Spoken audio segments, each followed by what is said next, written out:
بسم اللہ الرحمن الرحیم وبہ نستعین انہ خیر ناصر ومعین وصلی اللہ علی محمد وآلہ الطاہرین عن علی علیہ السلام المستأکل بدینہ حظہ من دینہ ما یأکلہ۔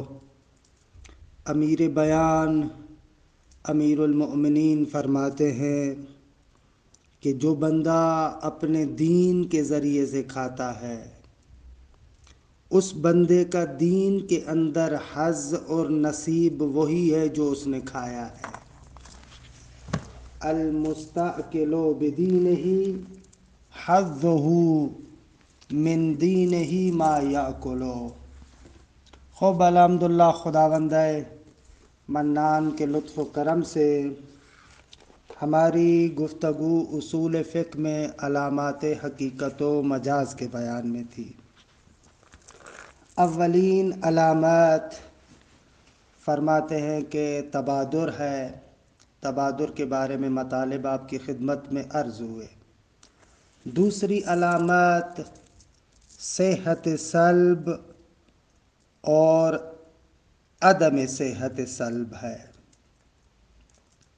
یعنی حقیقت کو مجاز سے جدا کرنے کے لیے ایک علامت یہ ہے کہ صحت سلب یا صحت حمل۔ مثلا اگر آپ کو شک ہو رہا ہے کہ لفظ اس معنی کے لیے وضع ہوا ہے یا نہیں، تو یہاں پر آپ اس معنی مشکوک فیہ کو موضوع قرار دیں اور لفظ کو اس پر حمل کریں،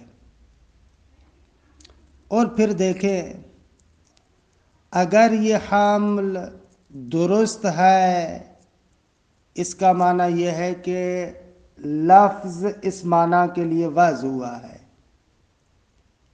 اور اگر وہ حمل درست نہیں ہے یعنی آپ اس لفظ کو اس معنی سے سلب کر سکتے ہیں، اس کا معنی یہ ہوگا کہ لفظ اس معنی کے لیے وضع نہیں ہوا۔ یہ اجمال مطلب ہے کہ تفصیل مطلب کو اس طریقے سے عرض کرتے ہیں۔ دیکھیں منطق میں ہم لوگ پڑھ چکے ہیں کہ جب بھی ایک حمل ہوتا ہے، خب ظاہر سی بات ہے کہ ایک موضوع ہوتا ہے، ایک معمول ہوتا ہے۔ ہر حمل کے اندر ایک جہت اتحاد ہونی چاہیے اور ایک جہت امتیاز، یعنی ہر حمل کے اندر ہوویت بھی ہو اور غیریت بھی ہو، مابہ الاشتراک بھی ہو، مابہ الامتیاز بھی ہو، وگرنہ حمل درست نہیں ہے۔ اگر جہت اتحاد نہیں ہے تو بھی حمل درست نہیں ہے، اور اگر جہت اختلاف نہیں ہے تو بھی حمل درست نہیں ہے۔ بس ہر حمل کے اندر ایک جہت اتحاد اور ایک جہت اختلاف ہو۔ اچھا، جہت اتحاد کیا ہے، جہت اختلاف کیا ہے؟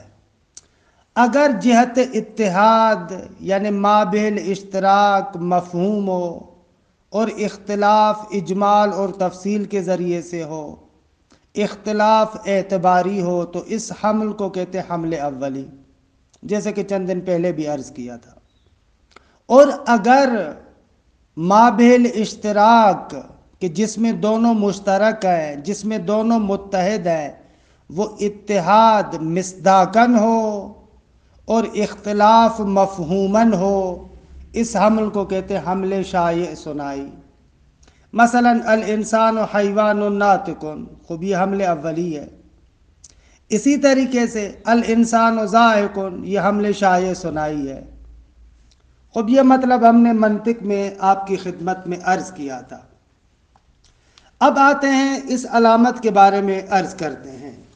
یہ جو کہا جا رہا ہے کہ صحت حمل علامت حقیقت ہے اور صحت سلب علامت مجاز ہے، تو کون سا حمل؟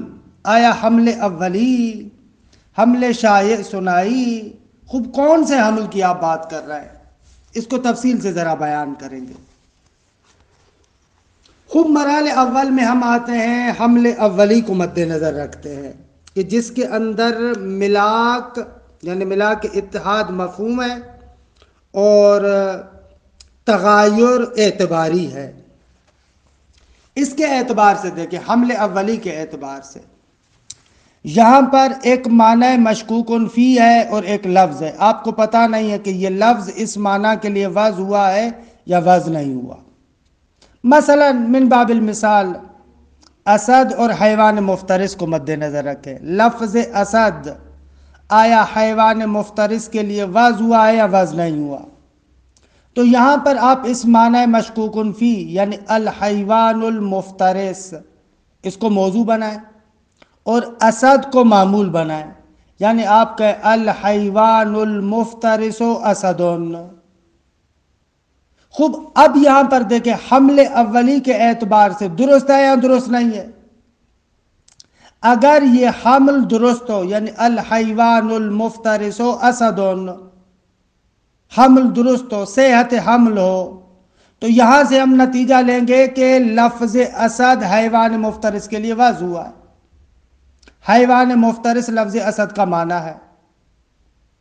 اور اگر حمل درست نہ ہو بلکہ سلب کرنا درست ہو، وہاں پر آپ نتیجہ لیں گے کہ لفظ اس معنی کے لیے وضع نہیں ہوا۔ مثلا آپ کہیں الرجل الشجاع لیس باسد، رجل شجاع یہ جانور شیر نہیں ہے۔ صحت سلب اس نقطے کو بیان کرا کہ لفظ اسد یعنی اس رجل شجاع کے لیے وضع نہیں ہوا۔ صحت سلب علامت مجازیت ہے۔ اگر آپ کا حمل حمل اولی ہو اور صحت حمل بھی ہو تو یہ صحت حمل علامت حقیقت ہے اور صحت سلب علامت مجاز ہے۔ اگر حمل اولی ہم نہ کر پائیں، خوب یہاں پر اب نوبت پہنچتی ہے حمل شائع سنائی کے بارے میں۔ اچھا، حمل شائع سنائی کے بارے میں کیسے کریں، کیا کریں؟ فرماتے حمل شائع سنائی کے اعتبار سے آپ معنی مشکوکن فی کو موضوع بنائیں اور اس لفظ کو اس کے لیے محمول قرار دیں۔ درست ہے، لفظ کو اس کے لیے معمول قرار دیں۔ اور آپ یہاں پر دیکھیں آیا یہ حمل یہاں پر درست ہے یا حمل درست نہیں ہے؟ خوب اس صورت میں اگر حمل درست ہو تو آیا اس سے نتیجہ لے سکتے ہیں کہ لفظ اس معنی کے لیے وضع ہوا ہے، یا یہ نتیجہ نہیں لے سکتے؟ فرماتے ہیں کہ اگر حمل شائع سنائی میں بھی حمل درست ہو تو وہاں پر آپ یہ نتیجہ نہیں لے سکتے کہ لفظ اس معنی کے لیے وضع ہوا ہے۔ زیادہ سے زیادہ جو آپ نتیجہ لے سکتے ہیں وہ یہ ہے کہ موضوع معمول کے مصادیق میں سے ایک مصداق ہے۔ زیادہ زیادہ یہ نتیجہ لے سکتے ہیں، لیکن یہ نتیجہ نہیں لے سکتے کہ لفظ اس معنی کے لیے وضع ہوا ہے۔ یہ دوسرا مرحلہ۔ تیسری مرتبہ آپ ایسے کرتے ہیں، اس معنی مشکوک کے مصادیق میں سے ایک مصداق کو موضوع قرار دیں اور لفظ کو اس پر حمل کریں۔ درست ہے۔ اب یہاں پر آیا اس سے بھی آپ حقیقت اور مجاز کو پہچان سکتے ہیں؟ فرماتے ہیں نہ، یہاں پر بھی فیصلہ نہیں ہو سکتا کہ لفظ اس معنی کے لیے وضع ہوا ہے، بلکہ یہ کہہ سکتے ہیں کہ لفظ کا جو معنی ہے اس کے مصادیق میں سے ایک مصداق یہ بھی ہے۔ اما اسے آپ نتیجہ یہ نہیں لے سکتے کہ لفظ فلاں معنی کے لیے وضع ہوا ہے۔ بھلے بعض موارد میں البتہ اس مورد کی خصوصیت کے اعتبار سے شاید یہ نتیجہ بھی لے سکتے ہو، بعض موارد میں ہو بھی سکتا ہے۔ کہ اس کی مثال مثلا کلمہ سعید. خوب معلوم نہیں ہے کہ کلمہ سعید کا معنی مٹی ہے یا زمین ہے، خصوص تراب کے لیے وضع ہوا ہے یا مطلق وجہ الارض کے لیے وضع ہوا ہے. خوب اگر آپ کہیں مثلا الحجر، اس کو موضوع قرار دیں اور السعید کو اس پر حمل کریں. حجر سعید کے مصادیق میں سے ایک مصداق ہے. یہاں پر آپ دیکھیں السعید کو آیا اس پر حمل کرنا درست آیا، درست نہیں ہے. اگر آپ دیکھیں کہ یہاں پر حمل کرنا درست ہو تو یہاں سے آپ نتیجہ لے سکتے ہیں کہ سعید مطلق وجہ الارض کے لیے وضع ہوا ہے، خصوصیت سے تراب کے لیے وضع نہیں ہوا. خلاصہ کلام، صحت سلب علامت مجاز ہے اور صحت حمل علامت حقیقت ہے. حمل اولی میں تو درست ہے. حمل شائع سنائی کے اندر یہ پتا چلے گا کہ موضوع مصادیق کے معمول میں سے ایک مصداق ہے، اور اگر اس معنی کے مصادیق میں سے ایک مصداق کو آپ موضوع قرار دیں اور لفظ کو بعد میں اس پر حمل کریں تو بعض مقامات پر حقیقت اور مجاز کا پتہ چلے گا، بعض موارد میں پتہ نہیں چلے گا. دیکھیں عبارت کو، یہ مطلب آپ کی خدمت میں عرض کیا. آغا مظفر کی عبارت کو دیکھیں وہ کیا فرماتے ہیں. العلامت الثانیہ عدم صحت سلب، سلب کرنا صحیح نہ ہو یعنی حمل درست ہو. عدم صحت سلب و صحتہ یا صحت سلب، اس کو آپ علامت حقیقت و مجاز قرار دیں. عدم صحت سلب علامت حقیقت، صحت سلب علامت مجاز. یا یوں بھی کہیں وصحت الحمل و عدمها، حمل کرنا درست ہو علامت حقیقت، و عدمها حمل کرنا درست نہ ہو علامت مجاز. ایسے بھی کہہ سکتے ہیں. ذکروا علماء اصول نے ذکر کیا ہے کہ ان عدم صحت سلب اللفظ عن المعنى الذي يشك في وضعه له علامت انه حقیقت فیہ. فرماتے ہیں کہ لفظ کا اس معنی سے سلب کرنا صحیح نہ ہو کہ الذي يشك في وضعه له، وہ معنی کہ شک کیا جاتا ہے کہ لفظ اس معنی کے لیے وضع کیا گیا ہے یا نہ. اس لفظ کی صحت سلب کا نہ ہونا علامت انہ حقیقت فیہ ہے، اس بات کی علامت ہے کہ وہ لفظ حقیقت ہے اس معنی میں.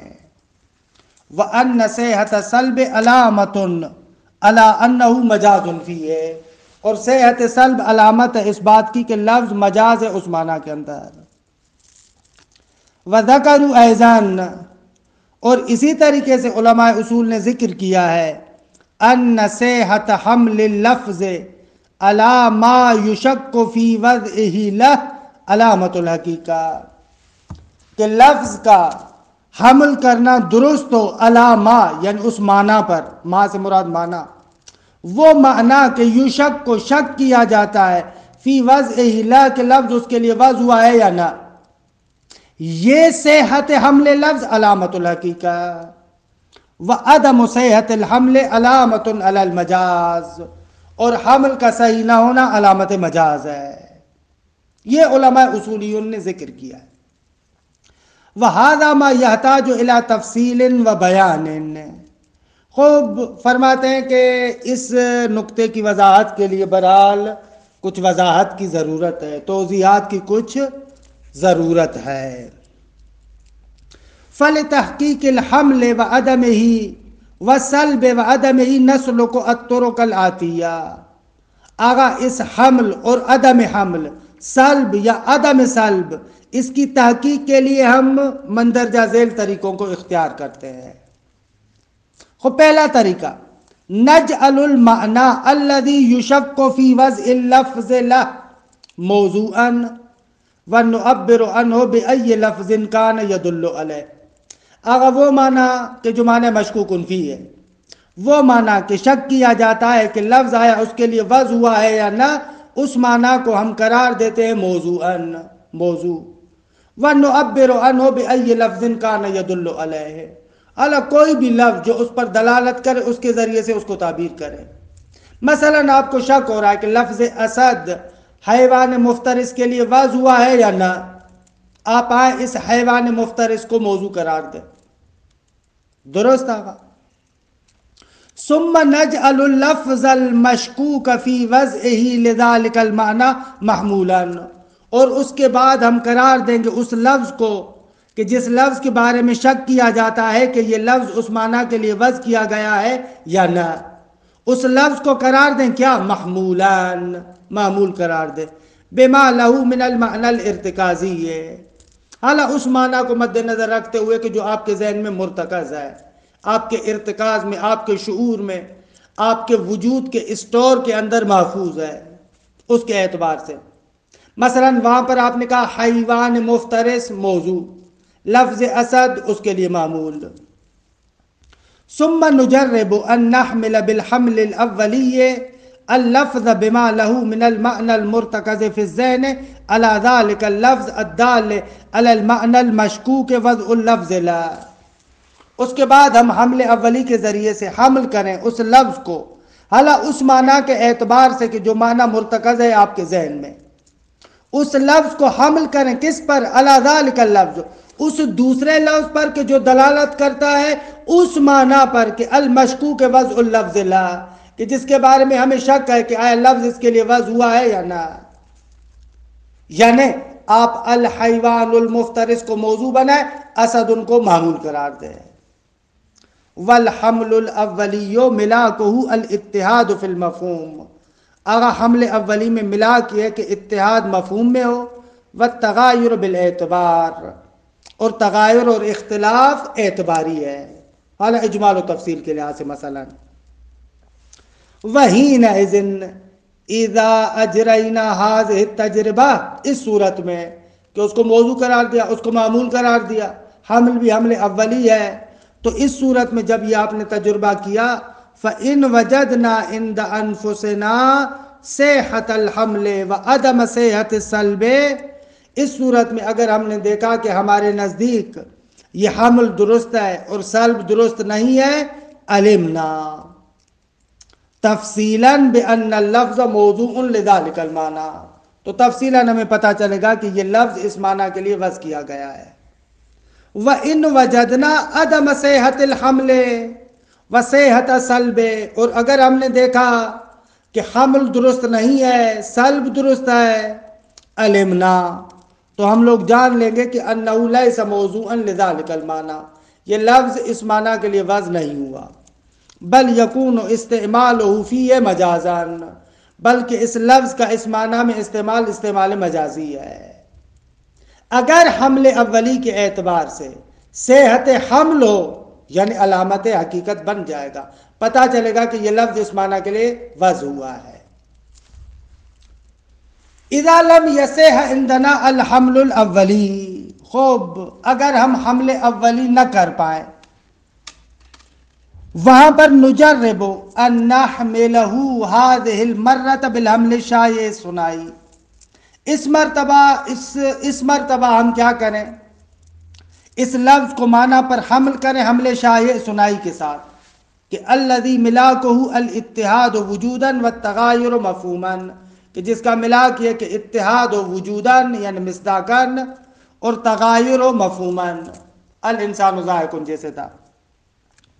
وَحِينَئِذٍ، فرماتے اس صورت میں کہ جب آپ نے حمل شائع سنائی کو اپلائی کیا، فَإِنْ صَحَّ الْحَمْلُ، اگر اس صورت میں حمل درست ہو گیا، عَلِمْنَا أَنَّ الْمَعْنِيَيْنِ مُتَّحِدَانِ وُجُودًا، تو اب اس صورت میں یہ پتہ چلے گا کہ یہ لفظ اور معنی دونوں وجوداً اتحاد رکھتے ہیں، یعنی دوسرے آسان لفظوں میں موضوع معمول کے مصادیق میں سے ایک مصداق ہے۔ سواء کانت النسبت التساویہ، خوب فرق ہی نمی کنے کہ ان دونوں کے درمیان نسبت تساوی ہو، او العموم من وجہن، یا دونوں کے درمیان نسبت عموم من وجہ ہو، او مطلقاً، یا دونوں کے درمیان نسبت عموم خصوص مطلق ہو، فرق ہی نمی کنے، کیونکہ حمل شائع ثنائی میں یہ تینوں آ سکتی ہیں۔ بعض موارد میں موضوع اور معمول کے درمیان نسبت تساوی ہے، ایسے بھی ہوتا ہے۔ بعض موارد ایسے ہیں کہ جہاں پر دونوں کے درمیان نسبت کیا ہوتی ہے؟ نسبت تساوی ہے۔ حمل شائع ثنائی ہے، نسبت تساوی ہے۔ مثال الانسان متعجبون۔ بعض موارد میں نسبت عموم من وجہ ہے، مثلا آپ کہتے ہیں الطیر اسود، حمل شائع ثنائی ہے، نسبت عموم من وجہ ہے۔ بعض جگہوں پر نسبت عموم خصوص مطلق ہے، مثلا ایک عام چیز کو خاص پر آپ حمل کریں، الانسان حیوان، خوب دیکھیں حیوان عام ہے، اس کو انسان پر حمل کر رہا ہے، یہ ہو سکتا ہے حمل شائع ثنائی میں، ایسے ہو سکتا ہے۔ ولا يتعین واحد منہما بمجرد صحت الحمل، خوب ان میں سے کوئی بھی ایک فقط صحت حمل کے ذریعے سے متعین نہیں ہوگا، پتہ نہیں چلے گا۔ وَإِن لَمْ يَصِحَّ الْحَمْلُ وَصَحَّ الصَّلْبُ عَلِمْنَا أَنَّهُمَا مُتَبَايِنَانِ، اور اگر حمل درست نہ ہو اور سلب کرنا صحیح ہو تو یہاں پر پتہ چلے گا دونوں متباین ہیں۔ الایالن، جو میں نے آسان لفظوں میں کہا تھا کہ حمل شائع ثنائی کے ذریعے سے یہ پتہ چلے گا کہ وہ جو معنی مشکوک فی آپ نے موضوع قرار دیا ہے وہ لفظ کے مصادیق میں سے ایک مصداق ہے، یہ پتہ چلے گا فقط۔ خوب تیسری مرتبہ نجعل موضوع القضیت احد مصادیق المعنی المشکوک وضع اللفظ لا، اب خود معنی مشکوک فی کو موضوع قرار نہ دیں بلکہ معنی مشکوک کے مصادیق میں سے ایک مصداق کو موضوع قرار دیں۔ نجعل موضوع القضیت، موضوع قضیہ قرار دیں کس کو؟ احد مصادیق المعنی، اس معنی کے مصادیق میں سے کسی ایک مصداق کو۔ کون سی معنی؟ کہ المشکوک وضع اللفظ لا، کہ جس کے بارے میں شک ہے کہ آیا لفظ اس کے لیے وضع ہوا ہے یا نہ، لا نفس المعنی، کہ دوسری صورت میں نفس معنی کو قرار دے رہے تھے۔ ثم نجرب الحمل، اس کے بعد آئیں اور حمل کا ہم لوگ تجربہ کریں۔ وَيَنْحَصِرُ الْحَمْلُ فِي هَذِهِ التَّجْرِبَةِ بِالْحَمْلِ الشَّائِعِ، اب یہاں پر حمل فقط حمل شائع ہوگا، حمل اولی نہیں ہو سکتا، کیونکہ معنی مشکوک کے مصادیق میں سے ایک مصداق کو آپ نے موضوع قرار دیا ہے۔ درست آگا؟ فَإِنْ صَحَّ الْحَمْلُ عُلِمَ مِنْهُ حَالُ الْمِصْدَاقِ مِنْ جِهَةِ كَوْنِهِ أَحَدَ الْمَصَادِقِ الْحَقِيقِيَّةِ لِمَعْنَى اللَّفْظِ کہ الموضوع لا، اس سے یہ پتہ چلے گا کہ یہ جو موضوع ہے یعنی مصداق معنی حقیقی لفظ کے مصادیق میں سے ایک مصداق ہے، اتنا پتہ چلے گا۔ لفظ کا جو معنی حقیقی ہے اس کے جتنے بھی مصادیق ہیں ان مصادیق میں سے ایک مصداق یہ ہے، اگر یہ حمل درست ہو جائے۔ سواء کان ذلک المعنی نفس المعنی المذکور، چاہے وہ معنی وہی ہے کہ جس کو ذکر کیا گیا ہے اور غیرہ یا اس کے علاوہ، المتحد معہ وجوداً، جو اس معنی کے علاوہ ہے لیکن اس کے ساتھ اتحاد وجودی رکھتی ہے۔ کما یستعلم منہ حال الموضوع لا فی الجملہ، جس طریقے سے موضوع لا کا بھی فی الجملہ آپ کو حال معلوم ہو جائے گا، من جہت شمولہ لذالک المصداق، اس مصداق کو شامل ہونے کے اعتبار سے۔ بل قد یستعلم منہ تعیین الموضوع لا، کہ بس موضوع لا کا بھی، کہ بسا موضوع لا کی تعیین بھی آپ کو معلوم ہو جائے۔ کیسے؟ مثل ما اذا کان شک فی وضعہ لمعنی عام و خاص، مثلا آپ کو شک ہو کہ لفظ معنی عام کے لیے وضع ہوا ہے، مثلا لفظ سعید مطلق وجہ العرض کے لیے وضع ہوا ہے، یا خاص کے لیے یعنی خصوص تراب کے لیے وضع ہوا ہے. کلفظ سعید المردد بین ان یکون موضوعا لمطلق وجہ الارض اور لخصوص التراب. لفظ سعید کے جو مردد ہے ان دو چیزوں کے درمیان کی، آیا اس کو وضع کیا گیا مطلق وجہ الارض کے لیے یا خصوصیت تراب خالص کے لیے؟ کیونکہ مطلق وجہ الارض یعنی زمین، چاہے مٹی ہو یا غیر مٹی ہو، لیکن خصوصیت سے تراب یعنی زمین میں سے وہ جو خاص طور پر مٹی ہے، مٹی اخص ہے ارض سے. فَإِذَا وَجَدْنَا صِحَّةَ الْحَمْلِ وَعَدَمَ صِحَّةِ السَّلْبِ بِالْقِيَاسِ إِلَى غَيْرِ التُّرَابِ الْخَالِصِ مِنْ مَصَادِيقِ الْأَرْضِ يُعْلَمُ بِالْقَهْرِ تَعْيِينُ وَضْعِهِ لِعُمُومِ الْأَرْضِ. اب آپ آئے اور خالص مٹی کے علاوہ کوئی ایک مصداق لے کر آئے، اس کو موضوع قرار دے، جیسے ہم نے کہا کہ الحجرو، اور پھر آپ اس سعید کو اس پر حمل کریں، اور اگر آپ دیکھیں یہ حمل درست ہو تو پتہ چلے گا کہ سعید مطلق وجہ الارض کے لیے وضع ہوا ہے، نہ کہ خصوصیت تراب سے، نہ کہ خصوصیت تراب کے لیے. فَإِذَا وَجَدْنَا صِحَّةَ الْحَمْلِ، جب ہم دیکھ لیں کہ حمل صحیح ہے، وَعَدَمَ صِحَّةِ السَّلْبِ، اور سلب کرنا صحیح نہیں ہے، بالقیاس، اس مصداق کی نسبت سے، بالقیاس الی غیر التراب الخالص من مصادیق الارض، زمین کے مصادیق میں سے جو تراب خالص کے علاوہ ہے، مثلا حجر، تو فرماتے ہیں یعلم بالقہر، کہ یہاں پر قہرن معلوم ہوگا. کیا معلوم ہوگا؟ تعیین وضعہ لعموم الارض، کہ اس لفظ کو عموم زمین کے لیے وضع کیا گیا ہے. وَإِن لَمْ يَصِحَّ الْحَمْلُ وَصَحَّ السَّلْبُ عُلِمَ أَنَّهُ لَيْسَ مِنْ أَفْرَادِ الْمَوْضُوعِ لَهُ، اور اگر حمل درست نہ ہو، سلب درست ہو، تو پتہ چلے گا کہ موضوع اللہ کے افراد میں سے یہ نہیں ہے. لَيْسَ مِنْ أَفْرَادِ الْمَوْضُوعِ لَهُ وَمَصَادِيقِهِ الْحَقِيقِيَّةِ. وَإِذَا كَانَ قَدْ اسْتُعْمِلَ فِيهِ اللَّفْظُ، اور اگر پھر بھی لفظ اس میں استعمال ہوا ہے تو فَالْإِسْتِعْمَالُ يَكُونُ مَجَازًا، تو لفظ کا استعمال اس میں مجاز ہوگا، اما فِيهِ رَأْسًا او فی معنن کہ یشملہ و یعمہ، یا بذات خود اسی مصداق میں، یا ایک ایسے معنی میں کہ جو اس مصداق کو بھی شامل ہے. یہ موضوع اس کے مصادیق میں سے ایک مصداق ہے.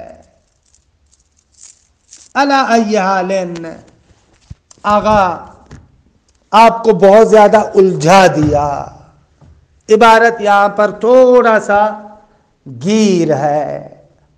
خلاصہ کلام آپ کو یہ عرض کرنا چاہتے ہیں کہ صحت سلب اور عدم صحت سلب علامت حقیقت اور مجاز ہے، لیکن مطلق صحت سلب، مطلق عدم صحت سلب علامت نہیں ہے، بلکہ دیکھا جائے گا کہ کس عامل کو مد نظر رکھا ہے.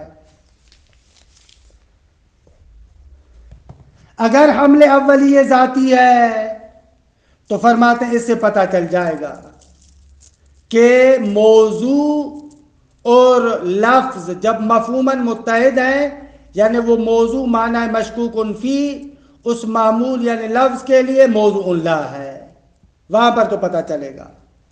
لیکن حمل شایع سنائی میں اس معنی مشکوک کو موضوع قرار دے، لفظ کو معمول قرار دے، یہاں سے فقط اتنا پتہ چلے گا کہ موضوع معمول کے مصادیق میں سے ایک مصداق ہے، حقیقتاً صرف اتنا پتہ چلے گا. اور اگر آپ اس معنی کے مصادیق میں سے کسی ایک مصداق کو موضوع قرار دیں تو بعض صورت میں موضوع اللہ کا پتہ چلے گا، بعض صورتوں میں موضوع اللہ کا پتہ نہیں چلے گا. یہ کل مطلب ہے جو یہاں پر آپ کی خدمت میں عرض ہوا. تنبیہون، کہہ رہے ہیں وہ جو دور والا اشکال ہے وہ یہاں پر بھی آئے گا. کوئی بندہ کہے گا بھائی کہ صحت حمل متوقف ہے علم بالوضع پر، اور اس صحت حمل کے ذریعے سے علم بالوضع کو معلوم کرنا خوب دیکھے دوہری ہے. صحت حمل تبھی ہوگا جب آپ کو علم بالوضع ہو، اور اسی صحت حمل سے علم بالوضع کو معلوم کر رہے ہیں، یہ دور ہے. جواب وہی ہے. صحت حمل موقوف ہے علم بالوضع اجمالی ارتکازی پر، اور وہ علم بالوضع جو صحت حمل پر موقوف ہے وہ علم تفصیلی ہے. وہی الاشکال الجواب الجواب.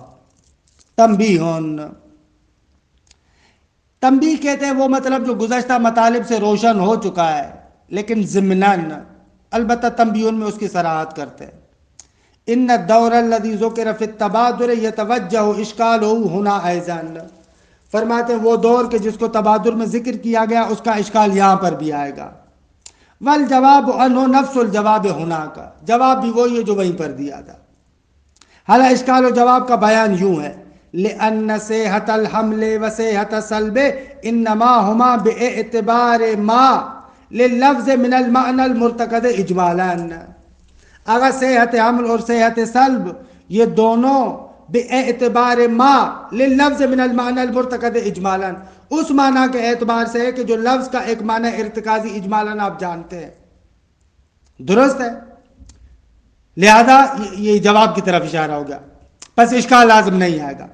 فلا تتوقف العلامت الا علی العلم الارتکازی ہے، پس علامت یعنی صحت حمل یا صحت سلب متوقف نہیں ہے مگر اس علم اجمالی ارتکازی پر.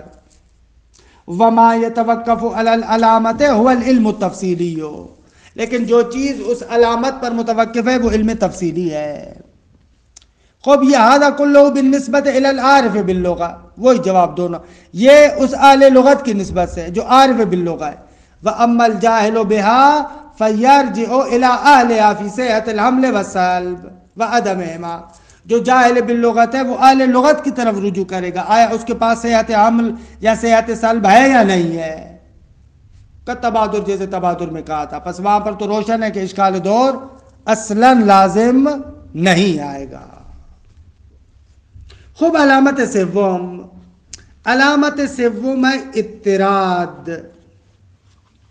خوب اس اضطراد کے بارے میں جو علماء اصول نے مطلب ذکر کیا ہے وہ یہ ہے، اضطراد یعنی شیوع استعمال لفظ معنی مشکوک فی میں علامت حقیقت ہے، اور عدم اضطراد علامت مجاز ہے. شیوع یعنی کثرت، لفظ اس معنی مشکوک فی میں کثرت کے ساتھ استعمال ہو، درست ہے، لفظ اس معنی مشکوک فی میں کثرت کے ساتھ استعمال ہو رہا ہے، یہ علامت حقیقت ہے. اور اگر کثرت سے استعمال نہیں ہو رہا تو یہ علامت مجاز ہے. مثال، لفظ عالم کو مد نظر رکھیں. اگر یہ عالم زید میں خصوصیت علم کے اعتبار سے استعمال ہو رہا ہے، پھر ہم نے دیکھا کہ یہ زید کے ساتھ مخصوص نہیں ہے بلکہ ہر وہ بندہ کہ جس کے اندر خصوصیت علم پائی جاتی ہے اس عالم کا اطلاق اس پر درست ہے. خالد پر بھی اطلاق درست ہے، حسن پر بھی اطلاق درست ہے، مثلا عمران پر بھی اطلاق یہ جو ہے وہ کا اطلاق درست ہے. تو یہ والا اضطراد اور شیوع علامت حقیقت ہے، یعنی لفظ کا ایک خصوصیت کے اعتبار سے، اسی خصوصیت کے اعتبار سے متعدد معانی کے اندر، متعدد مصادیق کے اندر استعمال ہونا. دیکھیں اضطراد کی مختلف تفسیریں ہیں. یہاں پر جو تفسیر آغا مظفر ذکر کریں تقریباً آغا اصفہانی و کمپانی کی تفسیر ہے، اللہ تقریباً آغا نائنی کا بھی بیان اسی سے کیا ہے، آغا محقق عراقی کا بھی بیان اس سے ملتا جلتا ہے. دیکھیں کیا کہہ رہا ہوں، ایک لفظ کو ایک خاص خصوصیت کے اعتبار سے آپ دیکھ رہے ہیں کہ بہت زیادہ استعمال ہو رہا ہے، کثرت کے ساتھ استعمال ہو رہا ہے، مختلف مصادیق میں استعمال ہو رہا ہے اسی خصوصیت کے اعتبار سے. خوب یہ شیوع فرماتے ہیں کہ علامت حقیقت ہے. آغا مظفر کہتے ہیں کہ صحیح ہے کہ اضطراد علامت حقیقت نہیں ہے، کیونکہ یہ والا شیوع مجاز کے اندر بھی پایا جاتا ہے. اسد کو جو ہے وہ کیا شجاعت کے اعتبار سے زید میں بھی استعمال کر سکتے، امر میں بھی استعمال کر سکتے ہیں، خالد میں بھی استعمال کر سکتے ہیں. خوب یہاں مجاز میں بھی شیوع پایا جاتا ہے، بس اس اعتبار سے علامت حقیقت تو نہیں بنے گا. علامت العلامت الثالثہ الاضطراد، وذکروا من جملۃ علامات الحقیقت والمجاز الاضطراد وعدمہ. اضطراد یعنی کثرت استعمال اور عدم اضطراد. فالاضطراد علامت الحقیقہ وعدمہ علامت المجاز. اضطراد علامت حقیقت ہے اور عدم اضطراد علامت مجاز ہے. ومعنی الاضطراد، اضطراد کا معنی کیا ہے؟ غور کیجیے گا. ان اللفظ لا تختص صحت استعمالہ فی المعنی المشکوک بمقام دون مقام. آغا لفظ مخصوص نہیں ہے اس کے استعمال کی صحت. ان اللفظ لا تختص صحت استعمالہ فی المعنی المشکوک فی، معنی مشکوک میں لفظ کا استعمال کرنا صحیح درست ہے. بے بخشی ترجمہ پھر کہہ رہا ہوں. ان اللفظ لا تختص صحت استعمالہ، لفظ کے استعمال کرنے کا صحیح ہونا مخصوص نہیں ہے بے مقام دون مقام، ایسے ہو کہ ایک مقام کے ساتھ مخصوص ہو دوسرے مقام کے میں نہ ہو، نہ ایسے نہیں ہے. معنی مشکوک فی کے اعتبار سے کسی ایک خاص مقام کے ساتھ مخصوص نہیں ہے. مثلا جیسے عرض کیا کہ عالم خصوصیت علم کے اعتبار سے زید میں بھی استعمال ہو رہا ہے، امر میں بھی استعمال ہو رہا ہے، خالد میں بھی استعمال ہو رہا ہے. ولا بصورت دون صورت ولا تختص بمصداق دون مصداق، کسی ایک مصداق کے ساتھ مخصوص نہیں ہے، نہ تمام مصادیق میں آ رہا ہے. وصحیح ان الاضطراد لیس علامت الحقیقہ، لیکن درست یہ ہے کہ اضطراد علامت حقیقت نہیں ہے. کیوں؟ اس لیے کہ لأن صحت استعمال اللفظ فی معنی بما له من الخصوصیات مرۃ واحدۃ تستلزم صحتہ دائما. کیونکہ اگر ایک لفظ کا استعمال کرنا صحیح ہو ایک معنی میں ان خصوصیات کے اعتبار سے ایک مرتبہ، تو انہی خصوصیات کے اعتبار سے ہمیشہ آپ اس لفظ کو معنی میں استعمال کر سکتے ہیں، سواء کانت حقیقتاً او مجازاً، چاہے وہ اس کے لیے معنی حقیقی ہو یا مجازی ہو. پس فالاضطراد لا یختص بالحقیقہ، اضطراد حقیقت کے ساتھ مختص نہیں ہے. حتی یکون علامت لہا، تاہم کہ آپ اس اضطراد کو اس کے لیے علامت قرار دیں. الموجز فی الاصول میں دیکھا تھا کہ وہاں پر استاد سبحانی بہت زیادہ اصرار کر رہے تھے کہ اضطراد علامت حقیقت ہے، لیکن وہاں پر تفسیر تھوڑی سی مختلف ذکر کر رہے تھے. خوب اس طریقے سے یہ علامات حقیقت و مجاز بھی تمام ہوئی. کہ خوب دیکھیں انشاءاللہ بحث بعدی ہماری اصول لفظیہ کے بارے میں کہ ان کو جلسے آئندہ میں ذکر کریں گے. وصلی اللہ علی محمد و اہل بیتہ الطیبین الطاہرین.